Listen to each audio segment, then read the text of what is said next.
And Devendra Fadnavis has been sworn in as the Chief Minister. The 44-year-old Chief Minister has mega challenges ahead of him, though there is still one issue to be dealt with, the Shiv Sena. Uddhav Thackeray was present at the swearing-in at Wankhede Stadium, but will the former allies finally come together? That is the big question, and of course there are several issues as far as development is concerned in the state and a lot of the projects.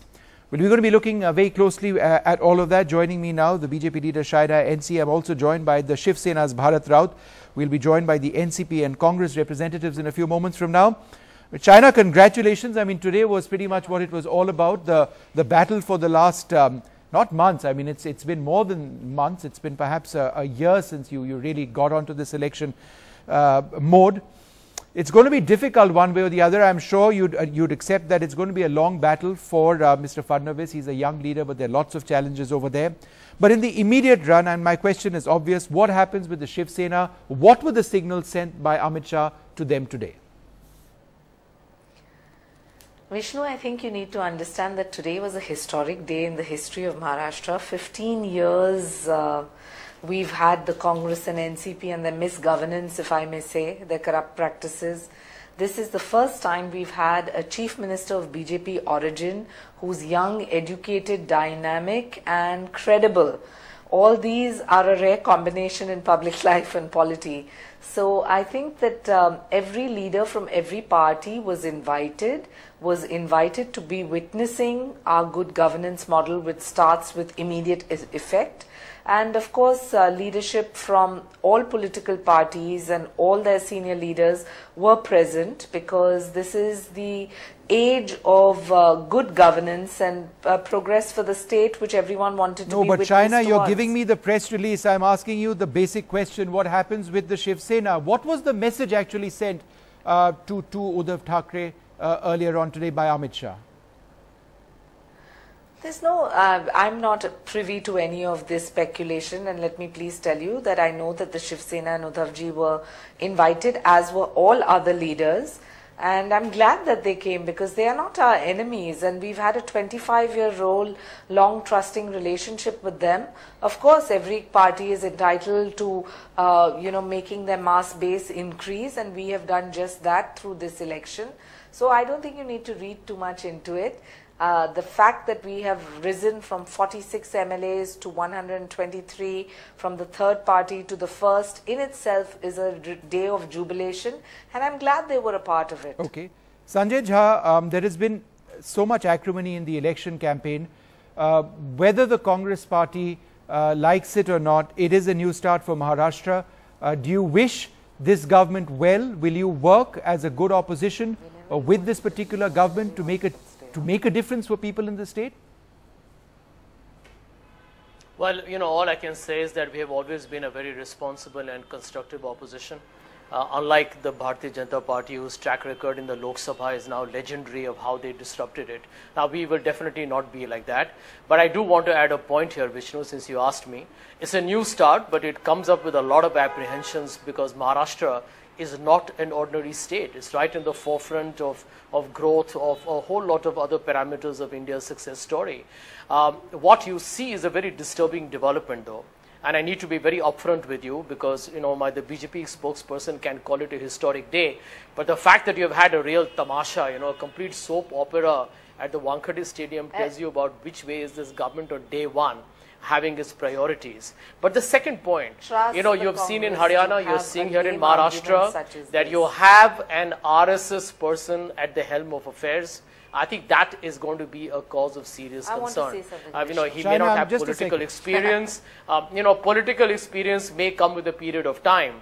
But the fact that there are certain, serious riot cases against him, there are 58 criminals in the Bharat, 58% of the BJP MLAs are criminals. Now, these are serious issues on governance that an "oh, please" statement cannot unfortunately obliterate. These are facts published by very responsible agencies. Nothing changes. So I think because we were in government for a considerable period of time, we have a lot of apprehensions. We wish the government luck, but I think it comes with a lot of worries as well.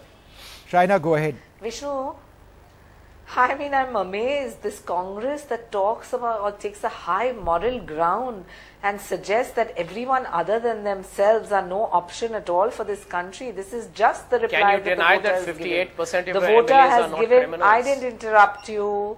Please, we will get into that track record of just deny it if allegation you wish. and counter allegation later.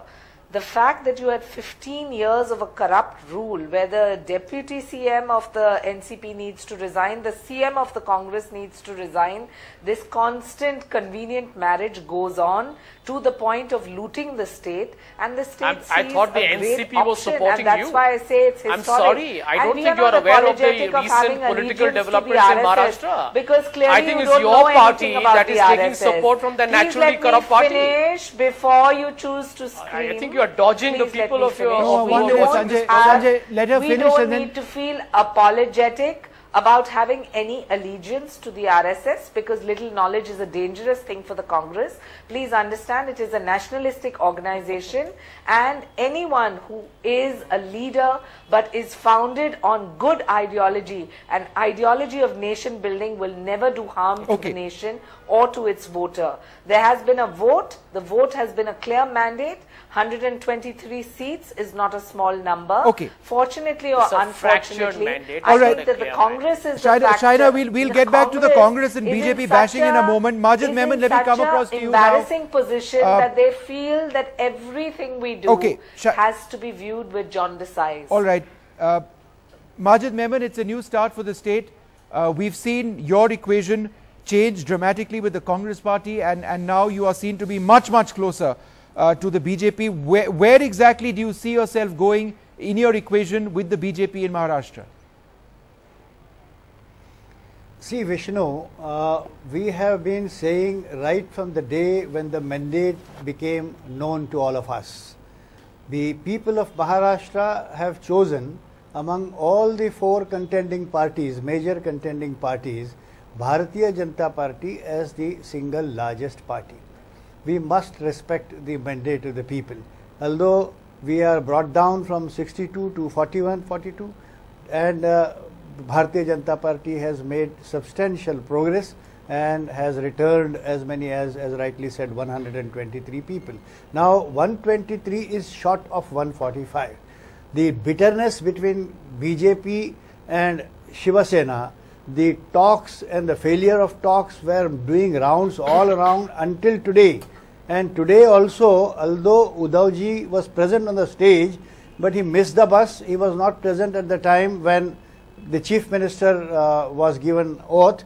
And as a matter of fact, at that very time, simultaneously when we were on a national channel, their representative, Mr. Chandrakant, who was a participant representing Shiva Sena, was still agitating that why Amit Shah and Jaitley ji telephoned to Uddhav today to come, why they did not do it 2 days before or 4 days before. But it is difficult to understand even at this juncture whether Shiva Sena would be sincerely helping the government to work. In that context, in this government, that's what you're saying, sir. In that context, we wanted a stable government in Maharashtra. So everybody wants stability, sir. That's stating the obvious. Mr. Memon, I'm asking you a straight question. Do you see yourself as taking the role which the Shiv Sena would ordinarily have taken had they been part of this alliance?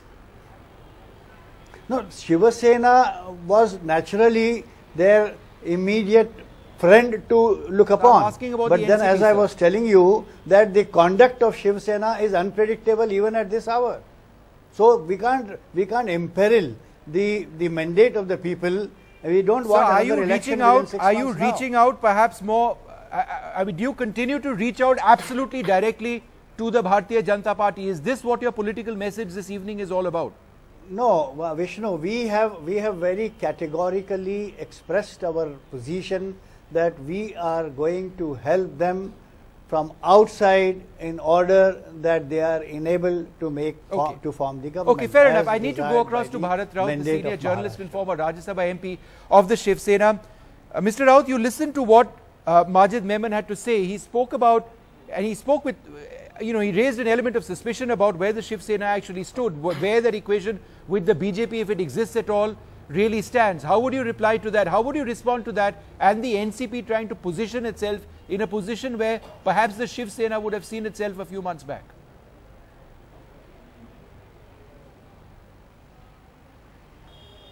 So I think for the 10th time now, I am clarifying on your channel. I just clarified, that I sir. am not senior journalist and former Shiv Sena. I've done that for you, sir. So that being said, go ahead. Okay. Having said that, let me tell you that what NCP is doing is an opportunistic view, where that is okay. Everything is fair in politics. So what they are doing is okay. Shiva Sena is not trying to replace NCP for any time, because Shiva Sena is a party. No, so I was saying that they were trying to replace you. Perhaps, see, what is their strategy, I can't say on behalf of Shiva Sena or on behalf of NCP also. What I am trying to say is Shiva Sena could have been perhaps the most natural ally with BJP had there been an alliance, either pre-poll alliance, if that was not possible, at least a post-poll alliance immediately after the results were out. But unfortunately 11 days have gone in between, and too much of bitterness has come in during the time that has created the line of suspicion among the two parties. But now that Amit Shah has personally called Uddhav Thackeray and he has attended swearing in, I think the ice has been broken, the ice has started melting. So definitely, in my opinion, they would come closer now in a couple of days, or perhaps near about no, but sir, confidence. Mr. Raut, what do you think the expectations of the Shiv Sena would be vis-a-vis the BJP? Births would ultimately be the issue that the two would struggle on. What exactly do you believe is the minimum acceptable number of important births that the Shiv Sena would accept? I think that Shiva Sena has clarified. Earlier they wanted 50-50, they wanted deputy chief ministership, but both demands they have now kept aside. Now what they want is 2-to-1. If that is the ratio, in that ratio they should be given the portfolios in the cabinet. What they are saying is 7 cabinet rank ministers and 7 ministers of state in the Maharashtra government. In addition, there should be some more berths in the cabinet of the Narendra Modi government in the center.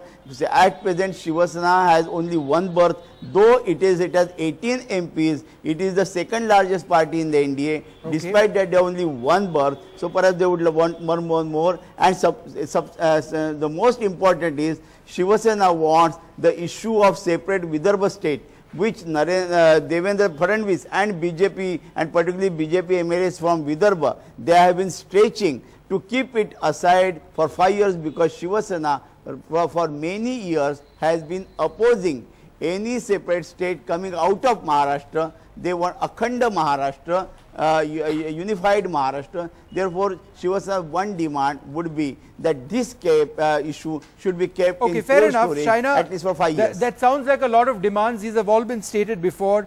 But can you share with us something new, something different about where the equation stands after Amit Shah reached out to Uddhav Thackeray earlier today? No, I am not privy to any of that conversation and speculation, so I don't want to go into ifs and buts and question marks. But I clearly want to say one thing. The fact that we have 123 and with the independents over 135, we are falling short of only 10 MLAs. And having said that, I think our agenda is very clear that we want to work very fast and rapidly on the path to progress and deliver. Now, keeping that in mind, we don't want impediments or any kind of holdback or coercion.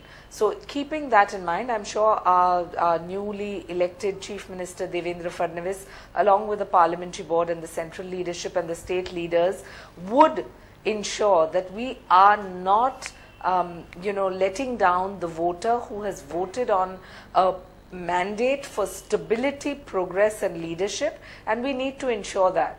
So whoever is willing to understand that this is our agenda and we want to be on that path, on a fast track, that would be the final consideration in my opinion, and this is a personal opinion. All right, well, let's see where the BJP actually goes with this. The process of government formation will now begin in right earnest. Let's see if Maharashtra truly does have a new beginning, or as Sanjay Jha says, there are lots of challenges ahead. I'd like to thank all of you very much for joining us this evening. Thanks very much indeed.